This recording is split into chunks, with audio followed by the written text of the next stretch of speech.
मियां चन्नू के एक गरीब शहरी को गैस का 3,23,910 रुपए का भारी बिल आ गया। 25 साल हो गए ने मीटर लगे नु 1,000-1,500 रुपए बिल आने वाला कहते जी मीटर दी करारियां कमाइयां ही जहन्नम नु अग देना।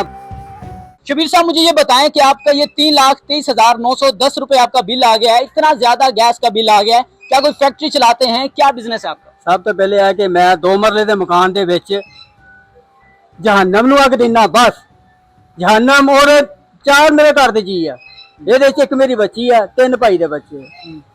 अदारियां नु होश दे नाखल लेने चाहिए ने। इतना ज्यादा बिल क्यों आ गया है? पहले कितना बिल आता है और अब इतना क्यों आया? 1,000-1,500 रुपए बिल आने वाला। अच्छा, 1,000-1,500 तो उत्ते कदी बिल 25 साल हो गए ने मीटर लगे नु 1,000-1,500 उत्ते बिल नहीं आया। आप ही मीटर बदल के गए ने, रमजान च कंप्लेन की है, पानी बह गया, पूरी लैन दे विच पानी बह गया, लैन च पानी पैन दे नाल ये मीटर डैमेज हो गया।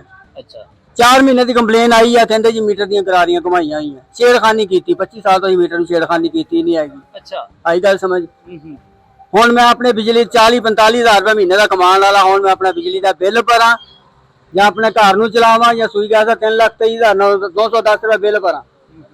दिहाड़ी कितना कमाते हैं आप? यही कुछ 1,200-1,500। 1,000-1,200 में आप ये इतना ज्यादा बिल कैसे अदा करेंगे? यही है, मैं अपना कुर्ता बेचूं या अपना 2 मरले का मकान, विरासती मकान, वो भी मेरा अपना नहीं है, मेरे वालिद साहब के नाम, वो बेचांगा, बेच के फिर यही 1,000 बिल भरांगा। तो ये इदारे में गए हैं आप, ऑफिस गए हैं कि इतना ज्यादा बिल किस वजह से आया? अदारियां च गया जी, चीफ साहब नूं मिले हैं, चीफ साहब ने कहा 40% जमा कर, मैं कितों जमा करावां, मेरे च पहुंच ही नहीं है, सख्त ही नहीं है। अच्छा, ये जी 40% जमा करवाओ फिर सुनवाई होएगी। अच्छा, पिछले जो मंथ के आपने बिल पकड़े हुए हैं, कितना कितना आया जरा बताएं।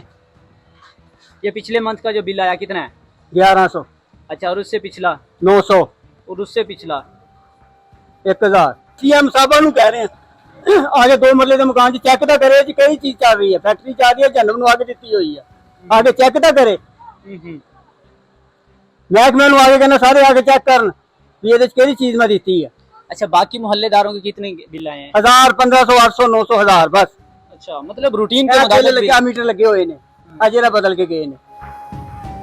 तो ये जब मीटर चेंज किया था तब कोई इस तरह का मामला बना है या बाद में हुआ? नहीं नहीं, ये बाद में, अच्छा, यानी कि जब मीटर बदल के गए ने, उस तो बाद 4 महीने बाद कहते मीटर में छेड़खानी की गई है। अच्छा, ये हुण सानू की पता महकमे दी है, महकमे ने की है ना, जरा बंदा मीटर बदल के गया उसने ने की। किसी से उधार मांगा है?